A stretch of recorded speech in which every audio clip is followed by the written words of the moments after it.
Assalamualaikum warahmatullahi wabarakatuh. Nama saya Yurika Dita Pratiwi, NPM 2019-140182 dari kelas K, Prodi Ilmu Komunikasi. Pada mata kuliah Pendidikan Kewarganegaraan kali ini, saya akan membacakan critical review yang bertemakan GBHN, RPJP, dan RPJM. Yang pertama, ada GBHN. GBHN merupakan kepanjangan dari garis-garis besar haluan negara. GBHN secara umum dapat diartikan sebagai pola umum dari konsep pembangunan nasional, yang mana isinya adalah serangkaian program kerja detail yang dijalankan terus-menerus. Semua program yang tertulis bertujuan untuk memenuhi amanat Undang-Undang Dasar 1945, terutama bagian pembukaan yang merupakan identitas nasional. Diputuskan oleh MPR dan dicanangkan dalam masa kerja berjangka 5 tahun sekali. Sementara itu, proses perencanaan dan pelaksanaannya akan melibatkan dua pihak, yaitu Presiden dan Wakil Presiden, serta MPR. Rancangan dan susunan GBHN merupakan mandat dari Presiden yang dilimpahkan kepada MPR, kemudian diajukan pada sidang khusus MPR tahun 1993 yang tercatat dalam Tak MPR nomor 2 MPR tahun 1943. Dalam naskah tersebut tertuang mengenai beragam konsep pada program untuk pembangunan yang dipisahkan berdasarkan pada Tak. Ada beberapa asas yang menjadi dasar pembentukan GBHN.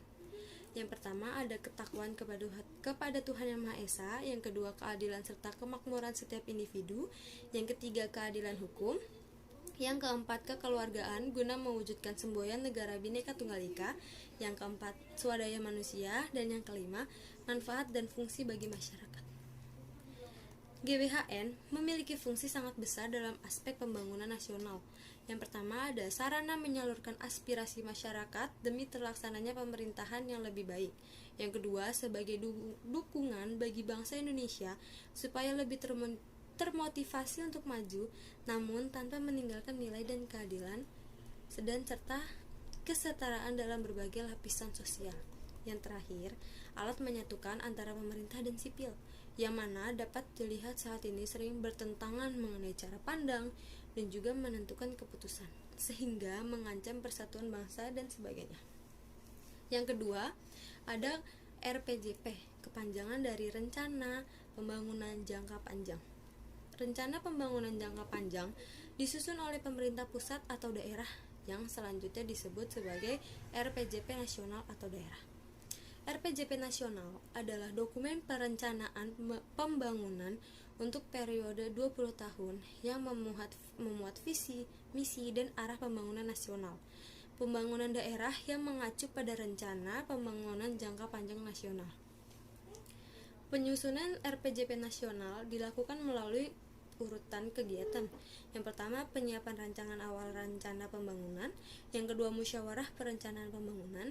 Yang ketiga, penyusunan rancangan akhir rencana pembangunan. Rencana Pembangunan Jangka Menengah Nasional adalah dokumen perencanaan untuk periode 5 tahun yang terdiri dari RPJM Nasional 1 tahun 2005 sampai 2009, RPJM Nasional 2 tahun 2010 sampai 2014, RPJM Nasional 3 tahun 2015 sampai 2019, dan yang terakhir RPJM Nasional 4 tahun 2020 sampai 2024. RPJM tersebut kemudian dijabarkan ke dalam rencana kerja pemerintah setiap tahunnya. Yaitu ada rencana kerja pemerintah, lalu ada rencana pembangunan jangka panjang daerah, lalu ada rencana pembangunan jangka menengah daerah. Oleh karenanya, rencana pembangunan jangka panjang nasional yang dituangkan dalam bentuk visi, misi, dan arah pembangunan nasional adalah produk dari semua elemen bangsa, masyarakat, pemerintah, lembaga-lembaga negara, organisasi kemasyarakatan, dan organisasi politik.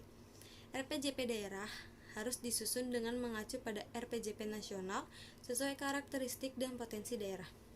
Selanjutnya, RPJP daerah dijabarkan lebih lanjut dalam RPJM daerah. Arah, tahapan, dan prioritas pembangunan jangka panjang tahun 2005 sampai 2025. Penyusunan rencana pembangunan jangka panjang nasional dan rencana pembangunan jangka panjang menengah bagi sebuah negara adalah sangat penting karena petunjuk arah dalam proses pembangunan di Indonesia dan untuk mencapai kesejahteraan bangsa Indonesia.